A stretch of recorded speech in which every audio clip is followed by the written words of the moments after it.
The gleaming conference room of Harrison Global was filled with the usual suspects.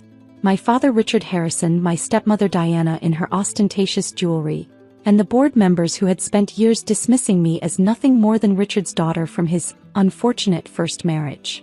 Ah, Alexandra. Diana's perfectly lipsticked mouth curved into a practiced smile. Since you're here, be a dear and get everyone coffee. The real executives need to discuss important matters. I smoothed down my understated theory suit, worth more than Diana's entire designer wardrobe, though she'd never know the difference between quality and flash, and nodded quietly. If only they knew that while they sipped their lattes, my hedge fund Phoenix Capital had been systematically acquiring Harrison Global shares through a complex web of shell companies. Of course, Diana. The usual orders. Make sure mine's sugar-free, she called after me. And hurry back with those reports from the filing room.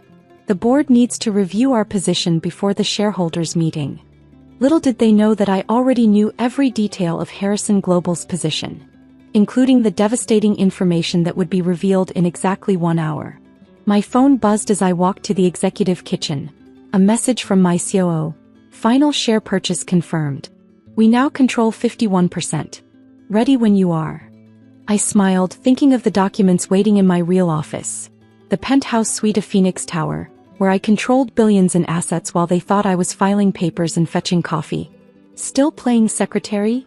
My stepbrother James smirked as he passed me in the hallway. You know, if you'd actually gone to business school like Dad suggested, you might have made something of yourself.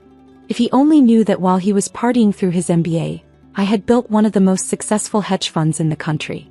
Every holiday dinner where they mocked my modest job, I was orchestrating billion-dollar deals. The coffee cart was already prepared. I'd instructed the actual kitchen staff to have everything ready. After all, timing was crucial today. My phone buzzed again, this time from my legal team. SEC filings complete. Ownership change documents ready for distribution. Alexandra. Diana's voice carried down the hallway. Where's that coffee? And don't forget the quarterly reports. I checked my watch. In exactly 45 minutes, they would learn that the daughter they'd relegated to coffee duty now owned their company. The reports they wanted were already in my briefcase, along with something else.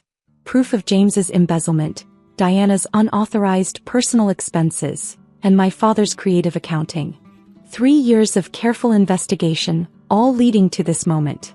As I arranged the coffee cups on the silver tray, I thought about all the board meetings where they'd treated me like a servant.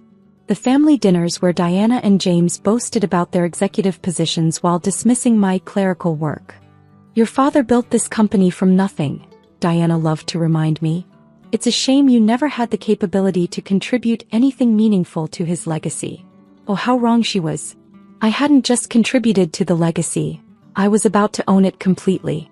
My phone lit up with another message, this time from my PR team. Media outlets standing by. Story breaks in 60 minutes. I picked up the coffee tray, balancing it carefully as I had done hundreds of times before. But today would be different. Today the coffee server would become the owner and the real executives would learn exactly who they'd been underestimating. After all, revenge like good coffee is best served hot. I entered the boardroom with practiced subservience, distributing coffee with the efficiency they'd come to expect from their glorified servant. Diana barely glanced up as I placed her sugar-free latte in front of her.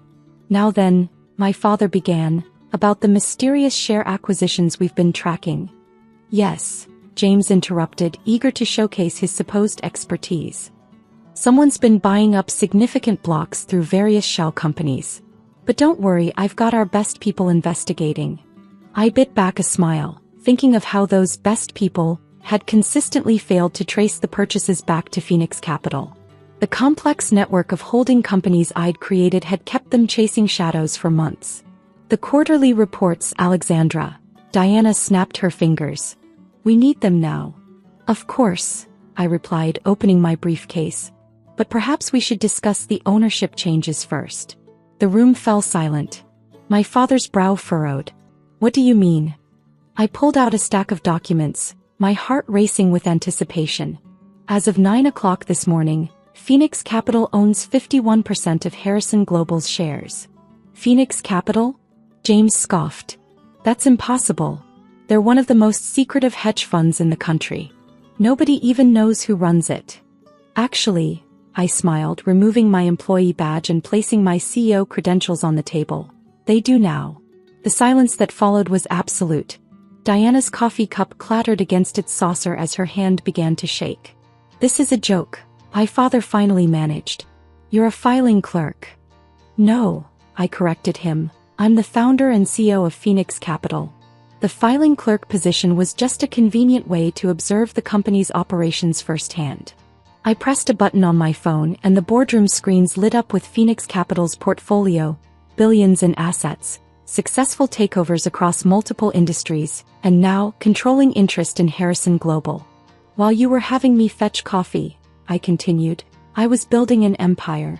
Every time you sent me to the filing room, I was gathering evidence of financial misconduct that would make any shareholder very nervous. I distributed another set of documents, detailed reports of James's embezzlement, Diana's misappropriated funds, and my father's questionable accounting practices. You can't prove any of this, James sputtered, but his face had gone pale. Actually, I smiled, I can prove all of it. 3 years of documented evidence, all properly filed with the SEC this morning. Diana stood up, her designer heels wobbling slightly. Richard, do something. My father was staring at the documents, his face ashen. The shareholders' meeting begins in 15 minutes, I confirmed, where I'll be announcing a complete restructuring of Harrison Global's management team, starting with the immediate termination of the current executive board. The PR team's message flashed on my phone, story breaking now. Major networks picking it up. James was frantically scrolling through news alerts on his phone. This can't be happening. It already has, I replied, taking the seat at the head of the table, my rightful place as majority shareholder. Consider this your exit interview. After all, some people need more than hot coffee to wake up to reality. The shareholders' meeting that followed was a masterpiece of corporate theater. As I stood at the podium watching my family squirm in their soon-to-be former executive seats, I couldn't help but savor the moment.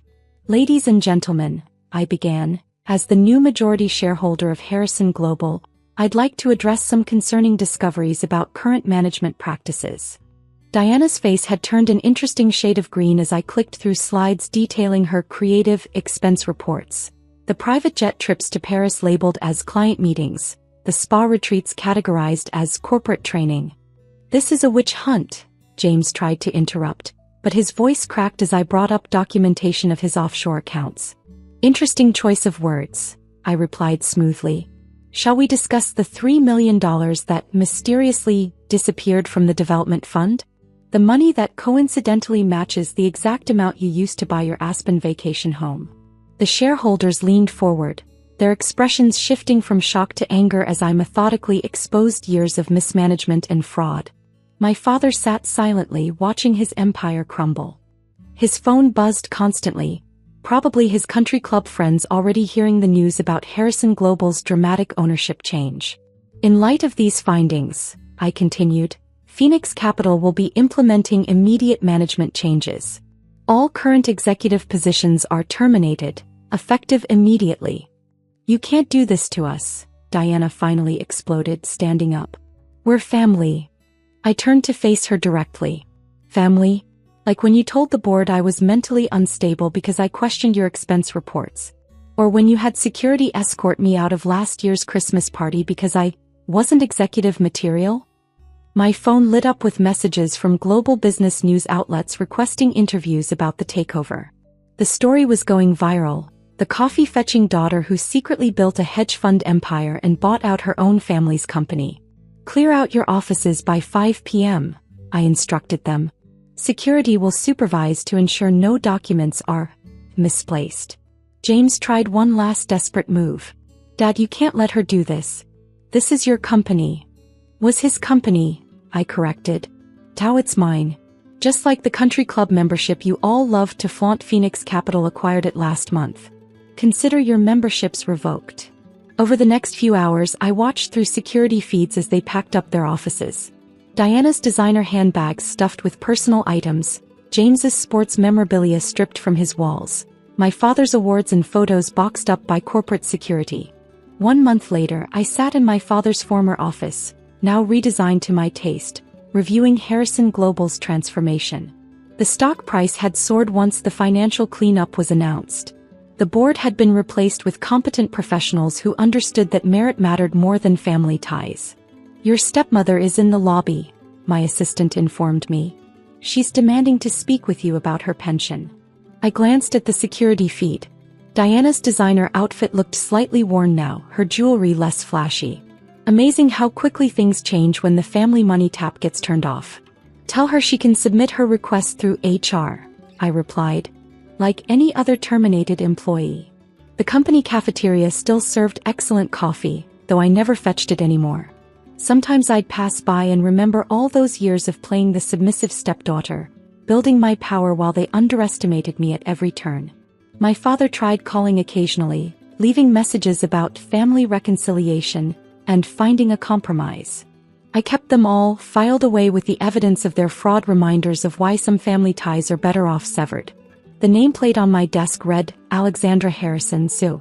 But it was the smaller one reading Founder Phoenix Capital that gave me real satisfaction. After all, I hadn't just taken over their company. I'd built something far greater while they were busy making me serve coffee. The final twist? I'd bought their homes too through another shell company. Now they paid rent to the daughter they'd dismissed as nothing more than a glorified secretary. Sometimes I'd visit the boardroom where it all started, remembering Diana's condescending smile as she ordered her sugar-free latte. The coffee cups were still there, but now they served a different purpose, reminding everyone that success doesn't announce itself with designer labels and arrogance. Sometimes it serves coffee, bides its time, and builds an empire right under your nose.